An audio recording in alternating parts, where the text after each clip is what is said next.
Hi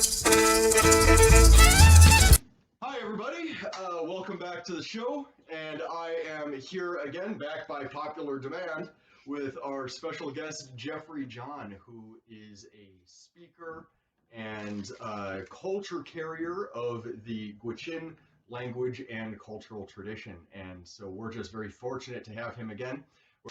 Jeffrey, I know you had a few things written down to talk about. Maybe you'd like to get started. My name is Jeffrey John. I am from Winnipeg, Alaska. It's 120 miles north of Fairbanks. We live right on the Brooks Range.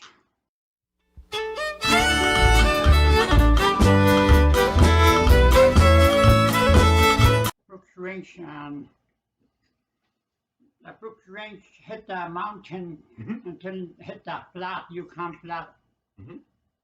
200 miles square, and that's where the caribou come down from Arctic village. They're our neighbors, and they come down, the caribou come down, and their feeding ground is good.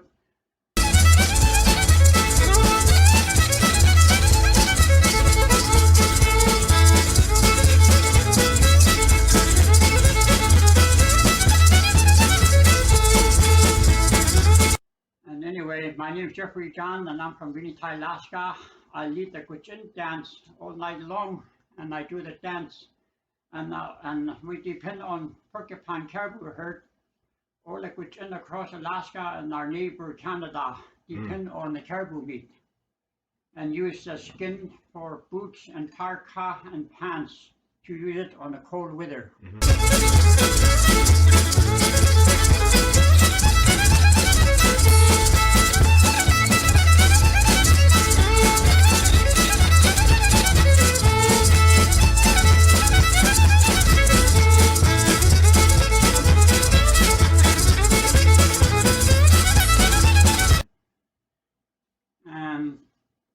Porcupine herd is really important that we still fight. We still fight within people, still fight hard to keep that baby grow where the porcupine caribou up there and everywhere, and we're still fighting it. We're going to fight over 100 years now, and I just want to keep fighting. And Donald Trump start that oil company up there, and I'm glad they got out of there because we depend on caribou. Now, Anwar, tell me if I got it wrong, but is that Alaska National Wildlife Refuge, or? Gee, I don't think the Alaska National Wildlife Refuge, Jimmy Carter put it in the Wildlife Refuge when he signed that document back in '72, Okay, yeah. So, so the Anwar is really important for the caribou then, huh? Oh, really important. Yeah. No matter what, no matter how much money you got, money don't mean nothing. The land, The lands. The land where the caribou baby grows. Money is nothing but that land. We don't want to destroy it.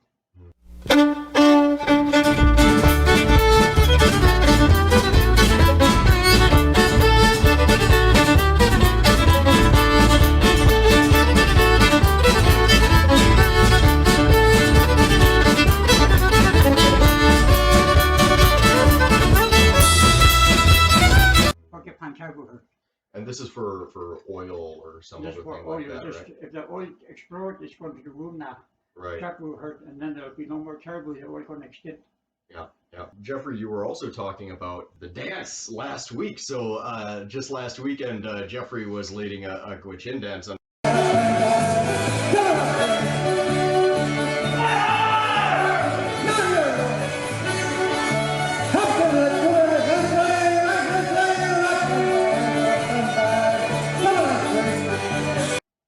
I think Virgil Titus, his anniversary, his wife, they put dance together, and we eat moose soup, and then I lead all the Gwich'in dance. Jerry Frank played from really tight. He played really good violin player, and it was a really good dance for about 3 or 4 hours. Wow, that's great, man. I'm really glad to hear that. Yeah. And let's go back to Anwar again. Sure.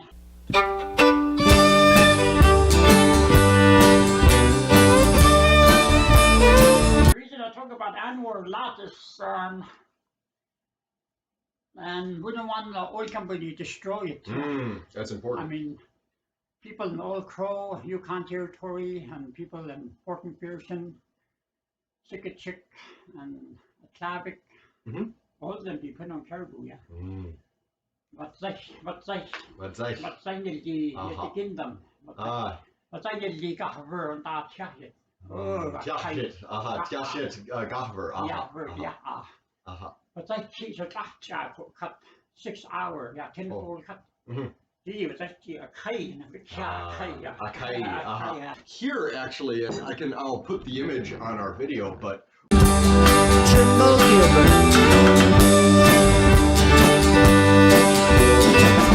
over here, Jeffrey, this might be interesting to you because I found a very cool map of of Gwich'in country, and it shows, this map shows the caribou fences.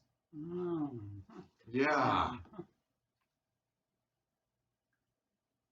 Yeah, see, all of them, a lot of fences, huh? Now, what's the Gwich'in name for this kind of fence? What do you call it? Oh, but I thought. Uh-huh.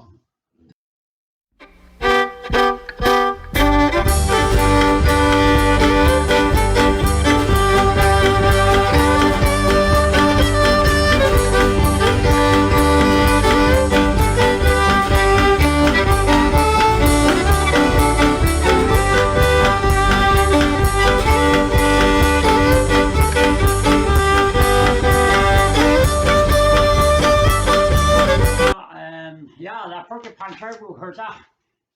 So we need to keep fighting no matter what, you know, and people will try to come in and destroy it. We don't want to destroy on that animal. And I'm really, which steering committee is really trying hard to fight it. I'm with them 100%. If they want me to travel, I'll travel with them. And which is not birthing place is really special place for caribou now. Yeah. It's a special ground because they live right by the ocean and that wind blowing, and they keep that mosquito away. That wind blowing and that mosquito, when they had their baby, and they had their baby there because the wind blowing, they like that wind because the mosquito bothers them. Right. Yeah, and here in Alaska, the mosquito is key. That is absolutely really terrible. Here, Yeah, it's terrible. really bad, especially in summertime. Yeah. That's true. It's probably been like that for thousands of years too. Yeah, before because our that's time, how people live. Right. That's where caribou come from. You know, you birth and keep the caribou herd strong. And we keep it our strong too, but we depend on the meat. You know, boiled meat and fried meat, like I said. That's right. Yeah. That's right. Yep. This is segment 2 now. I'm doing it right now. Okay. There's the one. This is the second one. Yeah. No problem. Yeah.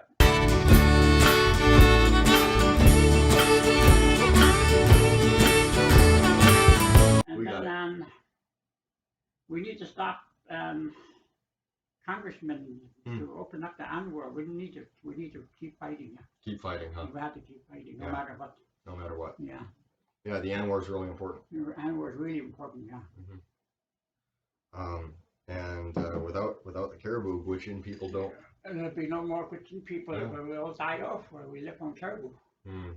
I've been shooting caribou 20 years of my life in Vinnytai when I was young. You know, Jeffrey, why don't we have you sit here so you can be on the camera, because people aren't listening to me, we're listening to you here. So let's do that. So 20 years in Vinnytai 30 years ago, I hunt caribou. I was young, and I make one day trip. It's like 30-40 miles from Vinnytai flat. We live right away, like mountain here like this, and flat is right here, and we stay right here, right on the edge. And I make 1 hour, 3 or 4 hour trip to the mountain, and I shoot caribou, and then we bring caribou back down. You know, 3 or 4. Yeah. Just 4 or 5 hours straight 4 or 5 without hours, eating. Yeah. Just drink a little, you know, like thermos bottle of coffee or tea. I just drink that. We just skin the caribou and come back down to Vinnytai. Yeah. Come back down to Vinnytai. Amazing, wow. Yeah. I was young. I never get tired. Yeah. Wow. Yeah, and it's a long distance.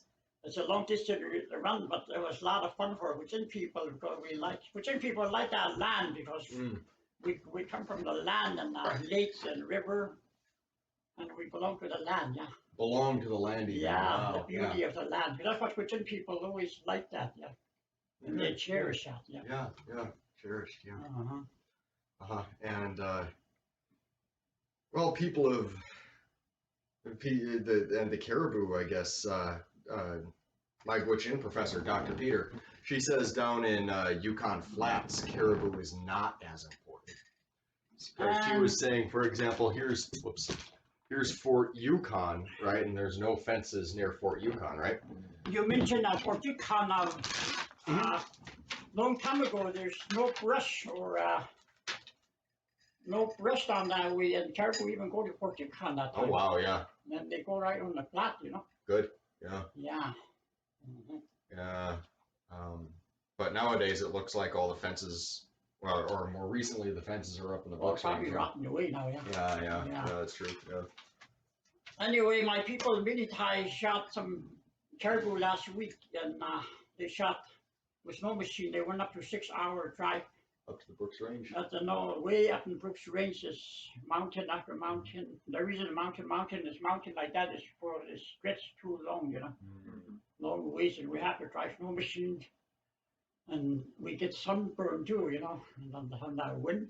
And the wind and that sun that just hit us, and we turn black our skin. Ooh. Yeah. That sounds awful. Right. Yeah. From that wind, yeah. That wind change. And not right. Yeah. Right out it, yeah. And then we have to skin it. We can't just shoot any caribou too, because when you shoot caribou, what's like, there's a white thing right here. And baby caribou is very important. They're pricking it right now, and they stay in the timber, yeah. Oh, they stay in the timber. Yeah. Okay. And then we shoot them like 3 or 4, and then we bring it back to Minitai. Okay, yeah. So, what time of year do people hunt caribou usually? Year round. Oh, year round. Caribou, because it's open land, it's a reservation. And we don't take that money. Everybody grabbed money in 1971, Alaska Land Act, and Minitai took their land back, yeah. I see. Okay. Yeah. And we still hold on to the land today, yeah. And we're still living the Indian way. Good. And that's the life of Minitai I'm talking about. And the next segment I want to start with that. And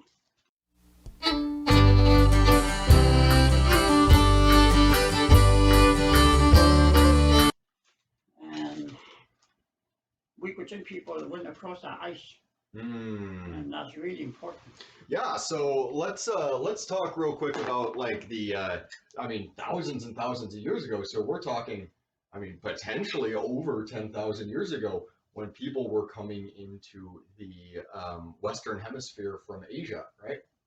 You said from Mongolia, right? Yeah, so from Mongolia, Siberia, yeah. And we're looking at several different waves of people thousands of years ago coming into, Alaska and the Western Hemisphere. Anyway, yeah. Sorry, go ahead. We Gwich'in people went across the ice bridge from Russia to Alaska.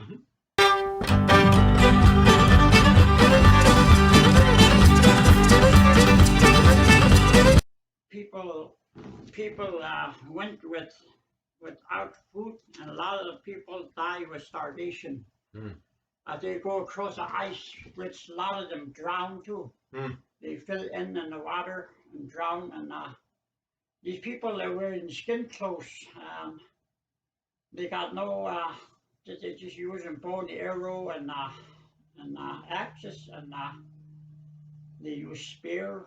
There's no gun in those days, And these people are strong. They just line up. Thousands of them lined up across Alaska, and they walk across the bridge. Thousands of them. People die and frost to death. They got no warm clothes too. A lot of them die without cold too. Yeah, cold takes a toll and kill them. Yeah. But they make it across Alaska, and then they settle down in Alaska, and they all scatter out, and they're looking for food and for starvation. They're starvation, and they just go left and right and just walk, and they catch anything they can to eat, like squirrel, rabbit, ptarmigan, anything they could touch, or brown squirrel, Okay. Yeah. And that's where we come from. I mean, Cochin people, remember that. You guys across, they make settlement act, they make settlement in Alaska, and a lot of them went across to Canada. So Canada people, you guys are our neighbors, yeah.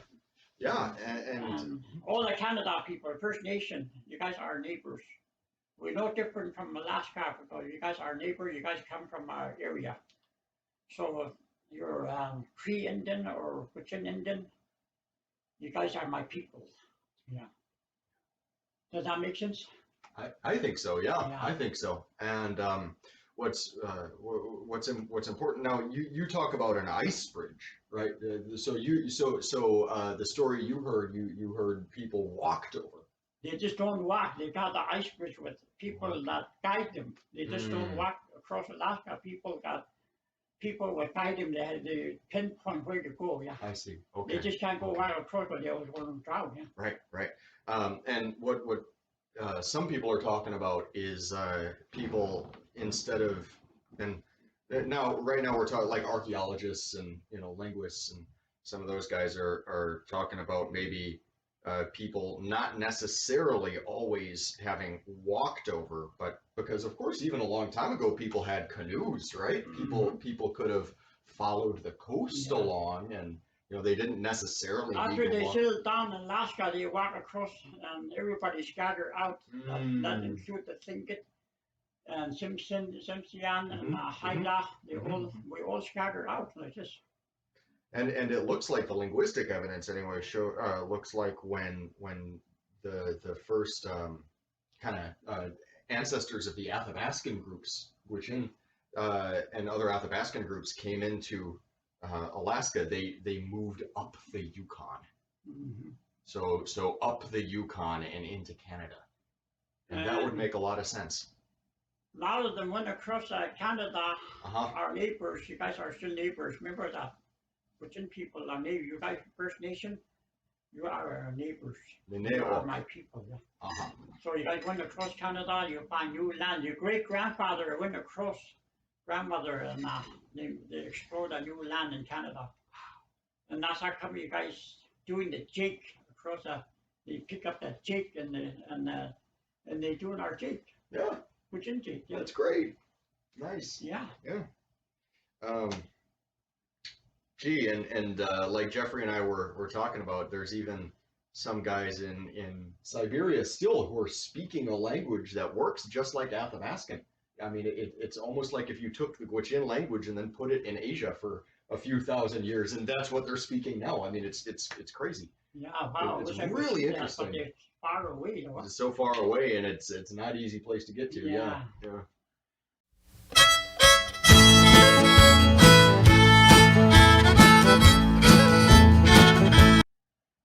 Yeah, Jeffrey and I, we were joking the other day about sneaking over into Russia, and we get caught and go to jail. No thanks.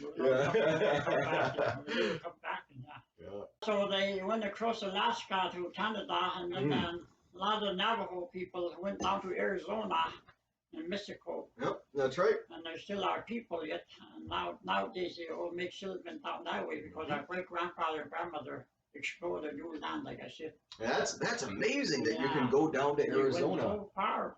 Wow. And even you can go down to Arizona and understand what people are saying. Yeah. Gosh. Yeah. They went so far away. Yeah.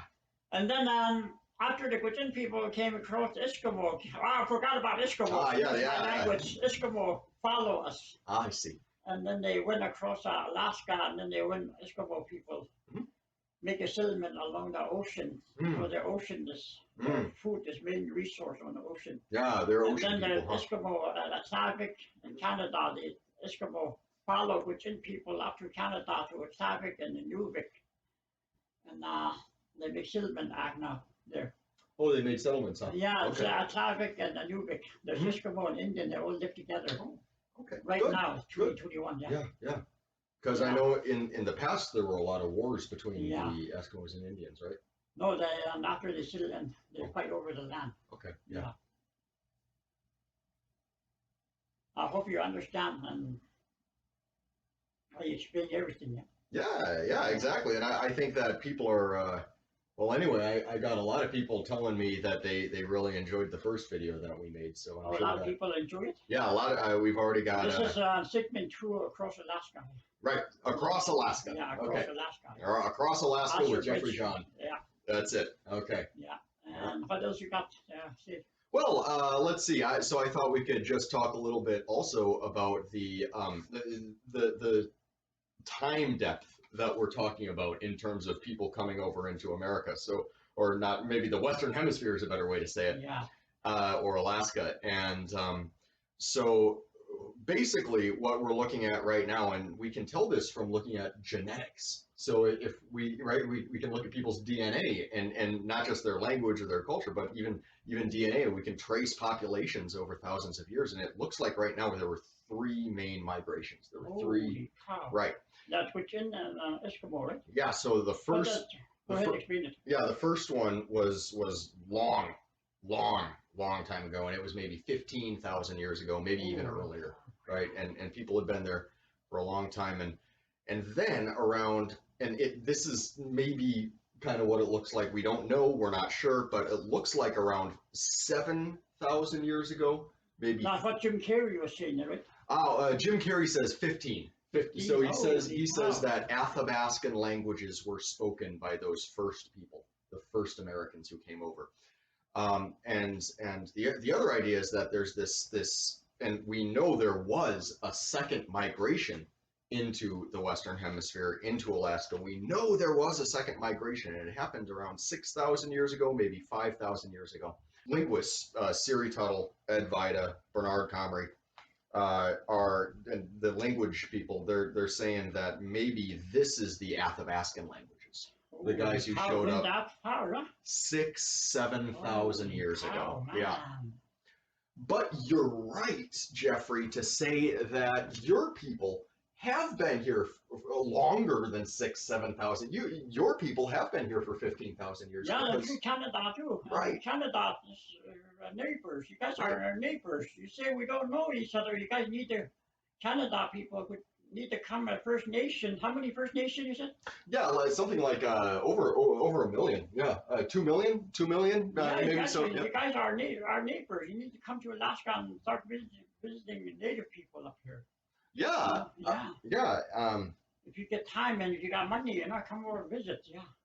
And especially once everyone's got their vaccine and everything, and we don't have to wear these stupid masks around anymore, right? Yeah. So and then so there's the first, they call it, you know, the first group, right? A long time ago, 15,000 years ago. Like there's 15,000 years Right. ago. That's our first bunch that came, right? Right. And Jim Carrey thinks they were speaking Athabascan. Jim Carrey thinks they were speaking Athabascan. Not everybody agrees. Some people think they were speaking something else. Who knows what they were speaking? But Jim Carrey is right, I think. Jim Carrey's right, huh? Yeah. And so you know, 5,000 years ago, 6,000, 7,000, these other guys show up, and that's Eskimo, right? That's what people think is Athabascan. Jim Carrey says Athabascan's older than that, but some other people are saying that this one's Athabascan, and Athabascan's 7,000 years ago, and that would still, that's not saying, for example, if the language came over more recently, that doesn't, just because the language is more recent, that doesn't mean that people are more recent, because speakers of Athabascan languages might have come in, and maybe they married someone whose family had already been here, right? Yeah. And if that happened, then their children are going to have ancestors that have been in Alaska, you know, even longer, right? Yeah. So maybe just even if the Athabascan languages are a little newer, that doesn't mean that the people, the nations who speak Athabascan languages are recent arrivals. Yeah. And nowadays, there's a 5 villages upper Yukon area. There's Arctic Village, Minnetai, Birch Creek, Fort Yukon, Jalgit, and Circle City. There's actually 6 that talk with Chinrao, and this is all your neighbors in Alaska. You guys need the Canada people to come and visit these 6 villages. And it'd be nice if you guys come over and visit, anytime. Yeah. Yes. And that's the last of Gwich'in people that survived in this world now today. These 6 villages, yeah. Wow. 6 Amazing, villages. yeah. Yep. Does that make sense? Yeah, it does make sense. Yeah. And meanwhile, so Gwich'in, I mean, it's just like you say, just those 6 villages. But meanwhile, yeah, but a lot of the neighbors need to come over to Canada and start visiting these villages. Yeah. That's right. And maybe they could bring women and then start marrying these young guys, or we don't want Gwich'in people die off. Yeah, that's a good point. And maybe young people can get married and have kids, and the kids can grow. People will keep going strong. Yeah. Does that make sense? Yeah. Yeah.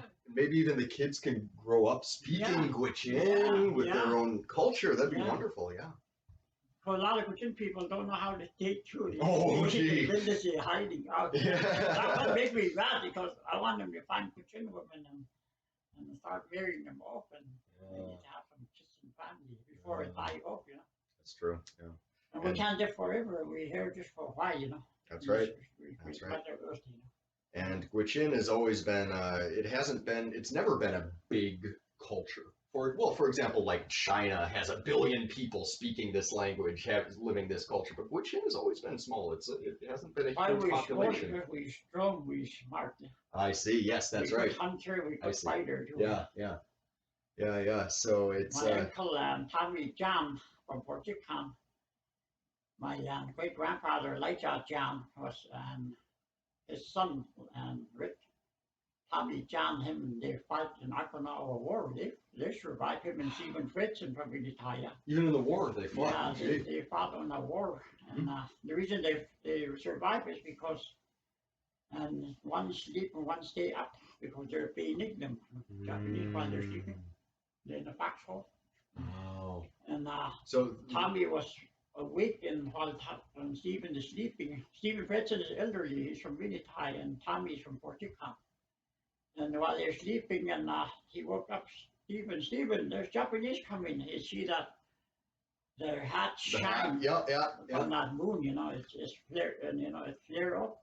And you see them half a mile away. There's like 10 of them coming with bayonets. The Americans sleeping, they bayonet them.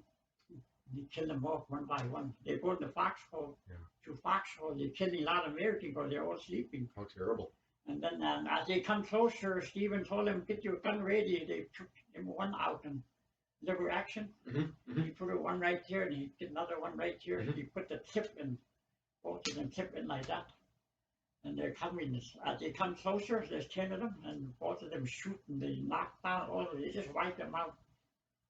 And they kill all the Japs, Gee, that's pretty intense. That's how they survive. Warriors, huh? Warriors. We good warriors. Gwich'in people are good warriors. Good warriors. Yeah. They use a code talk. Code talkers. Navajo. Win the war. Navajo. That's our neighbors too. Yeah. That's really cool. And actually, one place I'm thinking about going for my PhD, Jeffrey. I haven't mentioned this to you yet. But I'm thinking about applying to the Northern Arizona University in Flagstaff. Yeah. And that's where I'm at, right close to it. Yeah. Exactly. Yep. So hopefully, maybe we can meet up in Arizona and we can speak a little Navajo together. I might go down to Arizona and I'll call you up and you'll drive me up to Flagstaff and we'll check out all those Navajo people. Let's do that. And what I think is really cool is that kind of these Southern Dene Navajo Apache cultures. It might be Southwest, but it's still Athabascan. Yeah. You could take a break and put that valley tape in between. Yeah, that's a good idea. Let's do that.